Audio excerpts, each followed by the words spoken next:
Welcome. I am Xavier Anthony, teaching economics in Thiruvallur Government Higher Secondary School, Puducherry.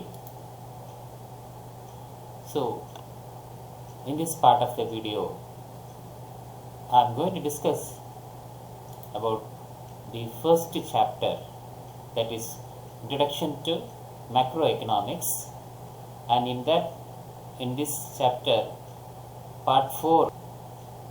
So, by the term mixed, we understand that we are integrating features of different economies. So, mixed economy consists of features of socialism as well as capitalism.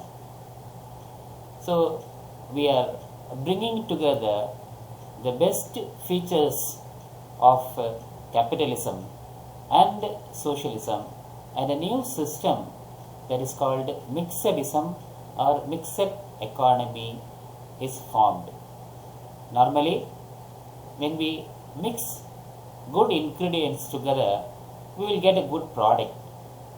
Likewise, in the case of mixed economy, we are taking best features of socialism and best features of capitalism, and we are integrating these two features to form a new system that is called mixed economy. So, that is what we are illustrating by this diagram. So, what we find in mixed economy or mixedism? Mixed economy, both public sector as well as private sector, they coexist. Here, the private sector has their own role to play, especially in the field of consumer goods, consumer industry, and the public sector also has its own role to play, especially in the case of dealing with social welfare, the goods and services which are very essential for a country is normally entrusted to public sector, and other economic activities, other production related activities are handed over to private sector. So, there is a coexistence of private sector and public sector, and they both work for the economic development of the particular country. So, it is a combination of capitalism and socialism. At the same time, it tends to eliminate the evils of both the systems. We must, in the mixed economy, the resources are both owned by the individuals as well as by the governments. So, here individuals also have a right to own inherited property, and certain important resources are placed at the hands of the government. So, important aspects are dealt by the government and other things are given to the private enterprises. So, in the world, where does this mixed economy exist? If we look at the world, there are many countries in which we find this system of mixedism is being practiced.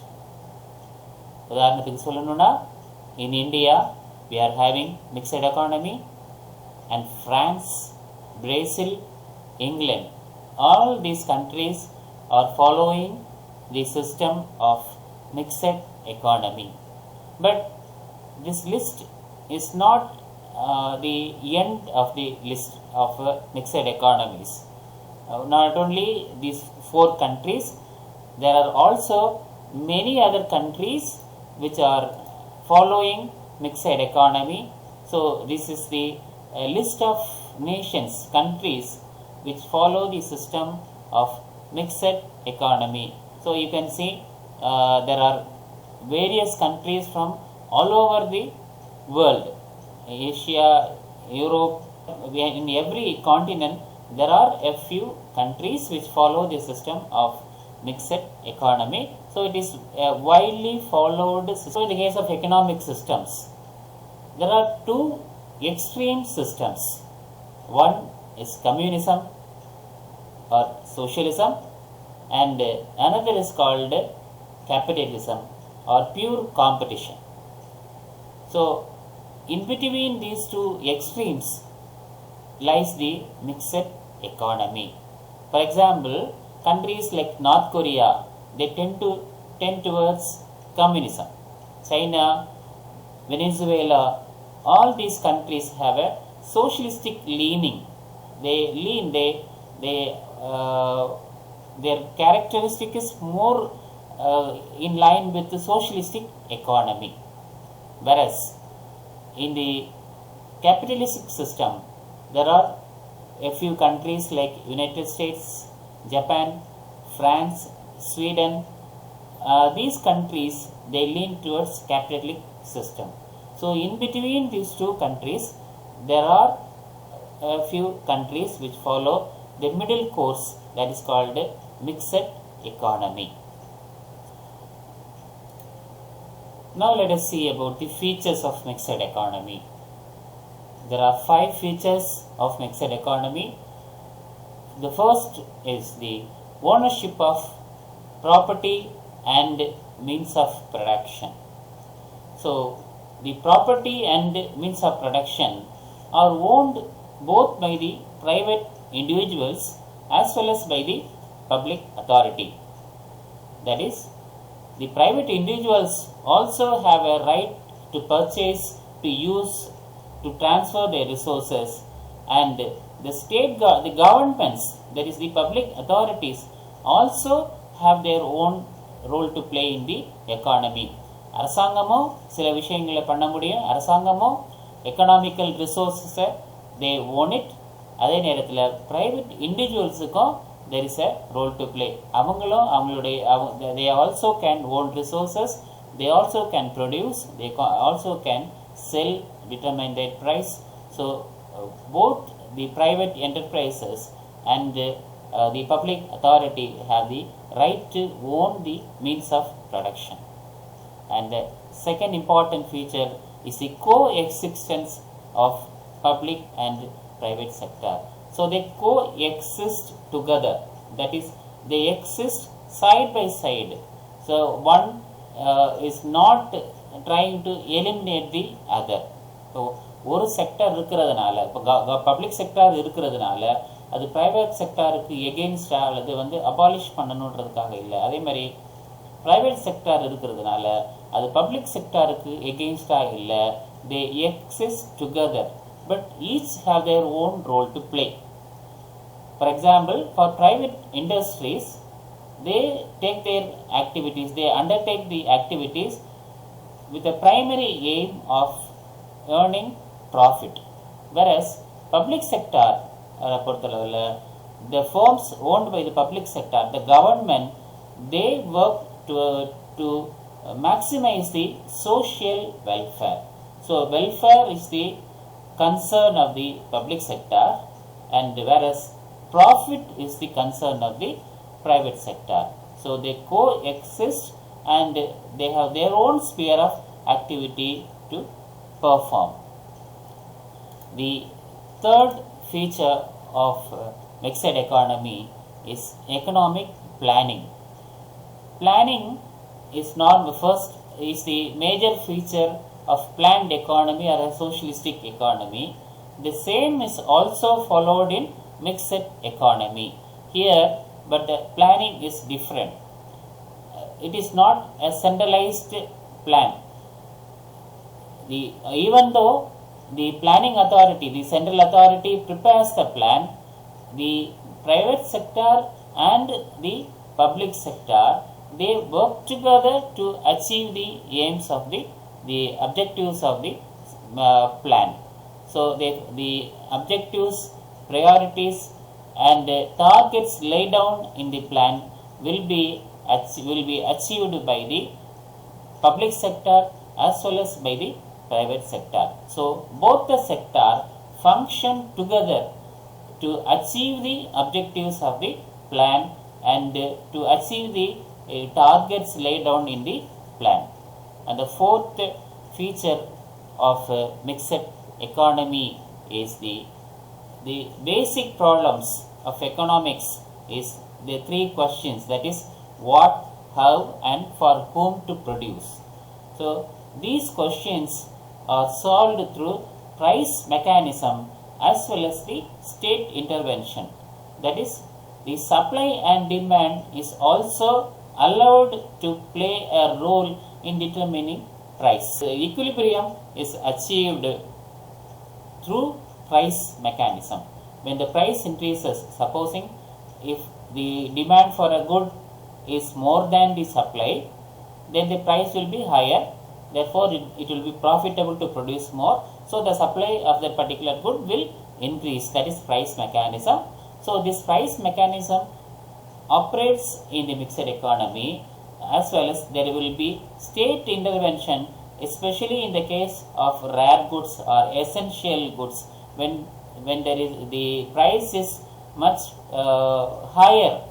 சில விஷயங்கள் கிடைக்கல அப்படின்ற ஒரு சூழ்நிலை வரும் பொழுது, கிடைக்க அரிய சில விஷயங்கள் இருக்கும் பொழுது, அல்லது when there is a scarcity அப்படின்ற ஒரு சூழ்நிலை வரும் பொழுது, the government will intervene. So government will intervene to fix the price only in certain cases, but otherwise the price mechanism will be permitted to operate. That is the fourth feature of a mixed economy. The fifth feature of mixed economy is freedom and control. There is freedom for the private players to own resources, to produce goods and services and distribute it, that is sell it. At the same time, the overall control of the economic activity will be with the government. The government will be watching over the activities of the private players in the production of services, and the price of the goods and services will be watched over by the government. Even though there is freedom, there will be also governmental restrictions. That restrictions எதுக்காக வச்சுக்கிறாங்க அப்படின்னா, இது சமுதாயத்துக்கு விரோதமா எகெயின்ஸ்டா போகாம இருக்கிற அளவுக்கு government ரெஸ்ட்ரிக்ஷன்ஸும் இருக்கக்கூடியதாக இந்த mixed economy அமையும். Next, we can see about the merits of the mixed economy. So the first merit, the important point is rapid economic growth. That is, the mixed economic system is advantageous because it promotes rapid economic growth. The economic growth will be very fast because it includes both the features of capitalism, the best features of capitalism as well as socialism. Therefore, the mixed economy is growing faster when compared to the capitalistic or socialistic economy. So the public requirements and the private need, both will be taken care of. The public requirements, the requirement of the general public at large will also be taken care of, as well as the private players, the private needs of the individuals will also be given due importance. So இங்க தனிநபருக்கான அந்த உரிமைகளும் தனிநபருக்கான தேவைகளும் நிறைவு செய்யப்படும். அதே நேரத்தில் பொது தேவைகள், பொதுவான சமுதாய தேவைகளுக்கான ஒரு முக்கியத்துவமும் இருக்கும். ஸோ சமுதாய முக்கியத்துவமும் தனிநபர் முக்கியத்துவமும் சேர்ந்த ஒரு விஷயமா, ஒரு ப்ராசஸாக எக்கானமியாக இது இருக்கிறதுனால இந்த எக்கானமியினுடைய growth will be very fast. Next feature is balanced economic growth. So mixedism promotes balanced economic growth. So there will be a balance between various sectors of the economy, like the agriculture sector, industrial sector, the service sector. There are three sectors. So the sectoral balance will be there, and there will be also balance between consumer good and capital goods. So you need both consumer goods and capital goods for a economy to run smoother. Therefore, this mixedism gives importance for both capital goods and consumer goods. The urban areas will be taken care of, but at the same time rural areas will also be taken care of. So the need of the urban and rural areas, கிராமப்புற மக்களுடைய நலனும் பாதுகாக்கப்படும், நகர்ப்புற மக்களுடைய நலனும் பாதுகாக்கப்படும். அதே மாதிரி மக்கள் அன்றாடம் பயன்படுத்துகின்ற அந்த கன்சியூமர் குட்ஸ், சோப்பு அல்லது நம்ம அன்றாடம் வாழ்க்கையில் பயன்படுத்தக்கூடிய அடிப்படை பண்டங்கள், இவைகள் எல்லாமே உற்பத்தி செய்யப்படும். அதே நேரத்தில் capital goods, machinery, investment, industrial equipments அவைகளும் உற்பத்தி செய்யப்படும். ஸோ இந்த இரண்டுக்குமான ஒரு பேலன்ஸ்டு எக்கானமிக்கல் க்ரோத்தாக இந்த மிக்சட் எக்கானமி அமையும். So that is the second feature. The third feature will be proper utilisation of resources. இந்த மிக்சட் எக்கானமியை பொறுத்தளவில் the government can ensure the proper utilization of resources, because the government will be watching over the private players and public enterprises. Even though private players and public enterprises have their role to play, the government has the ultimate control for the important matters, the policy matters. Policy decisions will be done by the government. இப்போ ஒரு உதாரணத்துக்கு நம்ம பேசணும் அப்படின்னு சொன்னோன்னா, இப்போ ஒரு பொருள் இப்போ தட்டுப்பாடாக இருக்குது. இப்போ வெங்காயம் நம்ம அடிக்கடி பார்க்கலாம். வெங்காயம் தட்டுப்பாடாக இருக்குது அப்படின்னு சொன்னோன்னா, வெங்காயத்தை உன்னுடைய உரிமை இப்போ உற்பத்தியாளர் இருக்கிறாரு, அவர்கிட்டருந்து ஒரு பெரிய ஒரு வியாபாரி அதை வாங்கி வச்சுக்கிறாரு, இஸ் எக்ஸ்போர்ட்டிங் அப்படின்னு வச்சுக்குவோம். அப்போ அவர் எக்ஸ்போர்ட் பண்ணக்கூடிய அந்த உரிமை இருக்குது. அதே நேரத்தில் சப்போஸ் நம்ம நாட்டு தட்டுப்பாடு இருந்தது அப்படின்னு சொன்னா, government will restrict the export. Government என்ன சொல்லலாம் அப்படின்னா, இந்த பர்டிகுலர் ப்ராடக்ட் இப்போ வெங்காயத்தை நீங்கள் என்ன செய்யக்கூடாதுன்னா எக்ஸ்போர்ட் பண்ணக்கூடாது, ஒரு குறிப்பிட்ட பீரியடுக்கு எக்ஸ்போர்ட் பண்ணக்கூடாது, அல்லது இந்த குவான்டிட்டிக்கு மேலே எக்ஸ்போர்ட் பண்ணக்கூடாது அப்படின்னு the government will give directions. எதுக்காக அப்படின்னா ஃபார் பப்ளிக் குட். ஏன்னா அந்த மாதிரி இப்போ அதிகமான வேலை வெளிநாட்டில் கிடைக்குது அப்படின்றதுக்காக உள்நாட்டில் இருக்கக்கூடிய எல்லா வெங்காயத்தையும் ஏற்றுமதி பண்ணிட்டா உள்நாட்டில் வெங்காயம் இல்லாமல் போயிடும். Therefore proper utilisation of the resources. இப்போ ரிசோர்சஸ் இருக்கக்கூடியதை அது சரியாக பயன்படுத்தப்படுதா அப்படின்றத the government will watch over, அது supervise. The fourth merit of the mixed economy is economic equality. So the economic equality will be brought by the government by the use of progressive rates of taxation. For example, income tax. Income tax is a progressive rate of taxation. அதாவது ஒரு குறிப்பிட்ட அளவுக்கு, இப்போ உதாரணத்துக்கு ஒரு 5 lakhs income இருக்குது வருஷத்துக்கு அப்படின்னா, we will be paying some 10%. So actually it is exempted 5 to 6 lakhs 10%. So 6 to 10 lakhs, then you will pay 20%. If it is more than 10 lakhs, then you will be paying 30%. So இந்த மாதிரி பண்ணும்போது என்ன ஆகுது அப்படின்னா, the rich will pay more tax, the middle income group will pay lesser tax, and people with meager income will not pay any tax. So this brings an equality between the society in the economy. So this economic equality is brought about by the progressive rates of taxation that is levied, like in the case of income tax. So likewise government brings economic equality. அதே மாதிரி government also gives subsidy in the case of people who are not able to buy a particular product. The government gives subsidy. இப்போ உதாரணத்துக்கு agricultural implements, இப்போ ஒரு tractor வாங்கணும் அப்படின்னு சொன்னோன்னா, டிராக்டருடைய காஸ்ட்டில் உதாரணத்துக்கு ஒரு 10 லட்ச ரூபா ஒரு டிராக்டர்னா, அந்த 10 லட்ச ரூபாயில் ஒரு சர்டன் அமௌண்ட், சப்போஸ் சே ஒரு 3 lakh rupees will be a subsidy. That is government agriculturist. அந்த விவசாயி என்ன செய்வார்னா 7 லட்ச ரூபாய் கொடுப்பாரு. 7 லட்ச ரூபாய், அதாவது விவசாயி 7 லட்ச ரூபா மட்டும் கொடுத்தா போதும். Government subsidy will be 3 lakhs. So அதே மாதிரி லோன்ஸ் இல்லை இந்த மாதிரியான சப்சிடி மூலமாக. So the economic equality is brought about by taxing the richகளுக்கு இலவசங்கள் அல்லது குறைந்த விலை பண்டங்களை வழங்குவதன் மூலமாகவும், வசதியானவர்களிடம் அதிக வரி வசூல் செய்வதன் மூலமாகவும் இந்த economic equality is brought in by the government in the case of mixed economy. The final merit of the mixed economy is special advantages to the society. So in the society, not all are equal, or not all have equal opportunity. There are underprivileged sections of the society, and there are people who are well off in the society. Therefore, the weaker sections, the interest of the weaker sections has to be safeguarded by the government. So for this purpose, the government enacts legislation. For example, minimum wages act is there. So ஒரு particular industry இருக்கிற workersனா they have to be at least paid so much of wages. There is a minimum wage. Even in our country also there is a minimum wage. ஒரு குறிப்பிட்ட wage இருக்கு.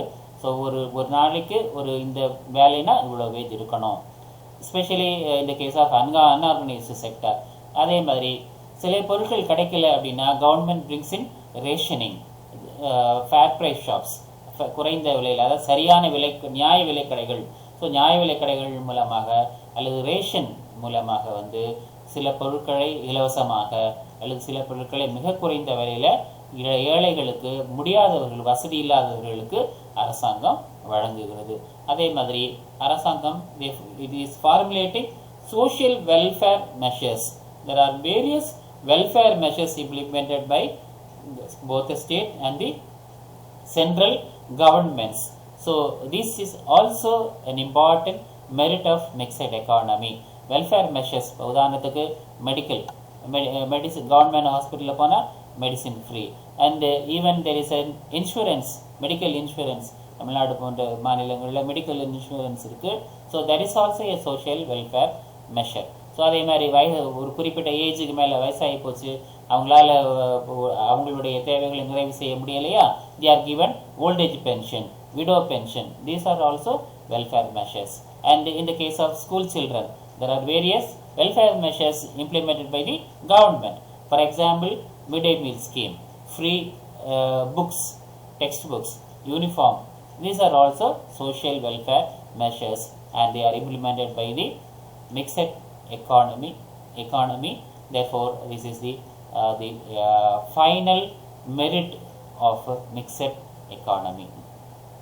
So next we see about the demerits or limitations of the mixed. The first limitation of mixed economy is lack of coordination. That is, there is the existence of both the public sector and the private sector in the mixed economy. They have to work together. They have to work in a coordinated manner, but in practice they do not coordinate. They do not coordinate with the policies of the government. So the government gives policies, the government fixes targets, but at the same time the motive of the sectors, private sector and the public sector, they differ. They work in a diverge motives. They have, for example, for the case of private sector, their ultimate aim is to earn profit. Therefore, they will find out ways and means to earn profit, whatever be the restrictions or guidelines imposed by the government. They will see to it that their activities bring more profit to them, not that it gives more benefit to the society. Therefore, there is a coordination problem in the case of private and public sector. They don't coordinate with each other to achieve the objectives of the government, to implement the policies of the government. The second demerit is the competitive attitude. That is, government and the private sector, they were expected to work together to complement, with a spirit of complement. They have to work for the welfare of the society. But what happens in reality is they compete with each other. The third demerit we find is inefficiency. Most of the public sector enterprises, they remain inefficient due to lethargic bureaucracy, red tapeism, or even due to lack of motivation. That is the reason actually is cited by the government for the privatization of public sector units. Even they are selling the shares of the private public sectors to private players. What they say, what they cite, the reason cited for this is that there is to improve the competency, to improve the efficiency of the public sector.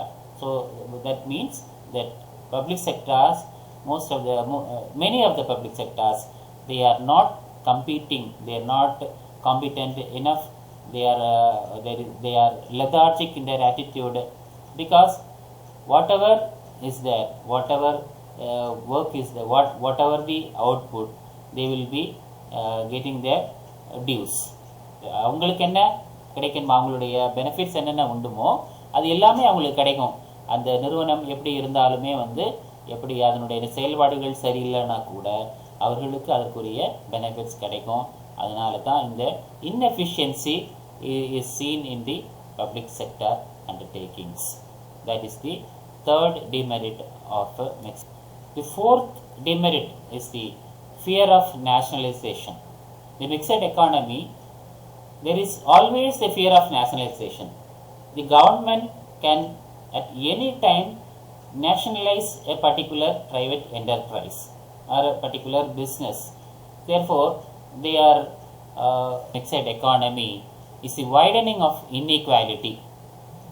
Even though government tries to bring about equality, due to the ownership of resources and due to law of inheritance, the rich always become richer. The rich people always aim to gain more profit. Therefore, the gap between the rich and the poor is widening. That can also be seen in India. We also can see that. So that the ஏழைகளுக்கும் வசதியானவர்களுக்கும் இருக்கக்கூடிய இடைவெளி அதிகமாயிட்டே போகுது. ஏன் அப்படின்னா வசதியானவர்களுக்கு அதிக வாய்ப்புகள் இருக்குது. வசதியானவர்கள் ஒரு பெரிய நிறுவனமாக இருந்தால் பெரிய நிறுவனங்கள் மேலும் மேலும் கிளை பரப்பி இன்னும் பெருசாக தான் வளர்ந்துட்டு இருக்கிறாங்க. அதே நேரத்தில் சிறிய நிறுவனங்கள் தொழிலை விட்டு வெளியே போகக்கூடிய சூழலை நம்மளால் பார்க்க முடியுது. ஸோ இந்த widening inequality is found in mixed economy. So இந்த மிக்சட் எக்கானமியை பொறுத்தளவில் the intention was to integrate the best features of capitalism and socialism. But what happened is that inequality of capitalism and inefficiency of socialism is found in the mixed economy. So these two features, these are the demerits of capitalism and socialism, which were not supposed to be in mixed economy. Mixed economy la இந்த inequality and inefficiency ரெண்டும் இருக்கக்கூடாது அப்படின்றது தான் நோக்கமாக இருந்தால் கூட இந்த ரெண்டுமே நம்ம மிக்சட் எக்கானமியில் இருக்கிறத நம்மளால் பார்க்க முடிகிறது. So that is the fifth demerit we find in mixed economy. This is the comparative chart regarding the feature of capitalism, socialism and mixedism, the three systems that we have seen.